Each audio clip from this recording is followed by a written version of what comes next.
How do you make sure you're not getting catfished by that dreamy Airbnb or vacation rental? In this video, we're sharing major red flags to identify before clicking book now and potentially ruining a great vacation. I'm Kate, and my husband Andrew and I know all too well about the ups and downs of vacation booking. We travel full-time and we have seen it all. We currently live out of vacation rentals full-time, so you better believe we have honed in our detective skills of how to spot what's great and what's actually being hidden from you in a Airbnb rental. So whether you're looking for a weekend getaway or a one-month stay, here are the 3 categories to look for when looking for red flags in Airbnbs. The first red flags to look out for are in the photos. Kind of an obvious, but kind of not.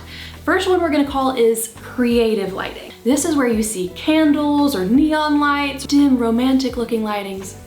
This is not to make it look romantic, this is to hide what they actually don't want to show you. Whether it's cracks in the walls, cracks in the ceiling, weird mold in the bathroom, or the fact that there is really bad fluorescent overhead lighting and no good natural light. It is the worst trying to get ready for a big day of traveling, a day that you looked forward to, taking all these photos, and you have this awful fluorescent lighting to get ready in that's like a kind of weird blue color, you know what I mean. Or the place looked great and amazing, and then you look closely at all and you can literally start to see the cracks in the walls, in the corners, in the ceilings, and the mold on the ceilings that you couldn't see whenever they just lit the photo by candlelight. It's not as romantic as it looks anymore, is it? Another red flag in photos is expecting things that don't exist. So for example, you see this nice living room, this nice kitchen, open concept space, looks all good, checks out. If you're staying for a night, that's fine.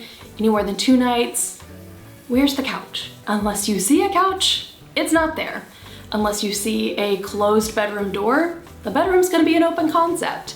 Unless you see the oven, it doesn't have one. So depending on what you're looking for, you can't just imagine, surely they'll have, nope, this is a vacation rental. There's no surely they'll have anything. We've learned that very quickly. Also in photos with expecting things to be not the way they are, look at creative angles and how they're actually taking that photo. If it's very clearly a wide angle, almost like a fisheye effect, there is no space in that room. They do this a lot in bathrooms, understandably, especially in Europe, there's very small bathrooms. It tries to make them look bigger than they actually are, and that's simply not the case. This also happens with bedrooms and kitchens. The second place to look for red flags are in reviews, and there are 4 things that I always watch out for. First of all, if I'm booking on Airbnb, I do not book under a 4.6. Frankly, Americans are kind of too kind overall and just, yeah, 5 stars because they feel bad and don't want to hurt their rating. Some things really aren't 5 stars. So if someone is leaving a 4 star, that kind of means a lot. And then you also have the random Karen that'll put 1 star, we didn't like that you didn't have a toaster or something. That'll kind of skew the review. So there is room for flexibility,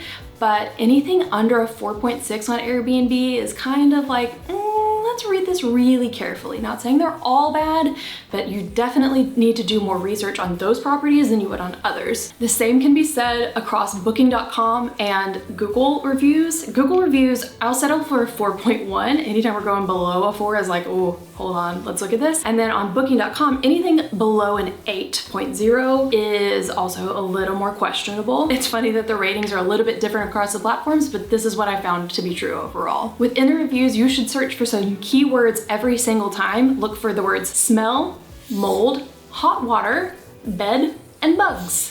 Those are things that you cannot see in photos, and you have to take people's word for it.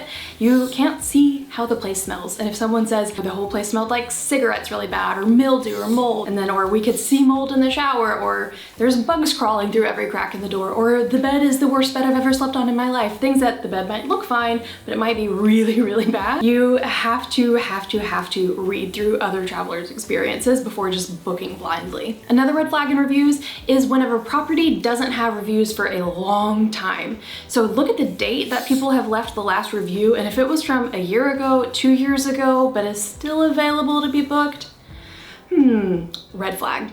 However, there is one caveat with this, and it's seasonal travel. So for example, we stayed at this lovely place in Capri, and they don't have reviews for about 6-month spans at a time because most of the island shuts down for tourism. So if you know you're going to a place with a lot of seasonal travel, do give them grace on this, but anything that hasn't had full reviews for at least over a year raises red flags. Another red flag is properties with under 3 reviews. I'm not willing to be that adventurous with my money, with my travel, with my vacation. There's just a lot of unknowns, and maybe they stayed 1 night and they're like, yeah, sure, it's great, whatever. You really need more information from more travelers to feel even more comfortable. Quick caveat with this is, if you have a 1 night stay, sure, give it a try. As long as it's not a really expensive night or something, it's one night. You'll be fine. I'm willing to give a chance to a newer Airbnb. I'm not willing to risk a week or a month-long stay on a property that has under 10 reviews. One more thing to look out for while reading the reviews are if the reviewers are only from that destination. So say you book an Airbnb in Cleveland, Ohio,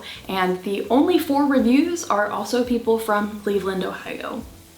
It's safe to assume these could be friends, families, paid offers, whatever, just to kind of raise up in the ranks to get some reviews.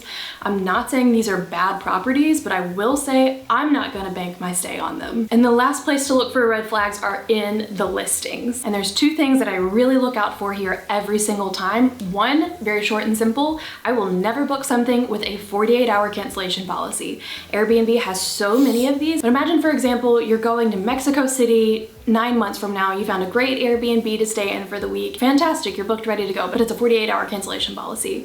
You don't know what could go down between now and 9 months from now. The whole building could go down, the person renting it out could stop caring and really never fix anything up again, and now you're stuck because you booked the 48-hour cancellation rental. I hope pointing out these red flags has been helpful. This has been our process for at least 2 years now, of running through this checklist, making sure we're not getting taken advantage of, and making sure we find the best properties for the best price. We have so many details like this on our website at andrewkait.com, and we'll see you next week in the next video.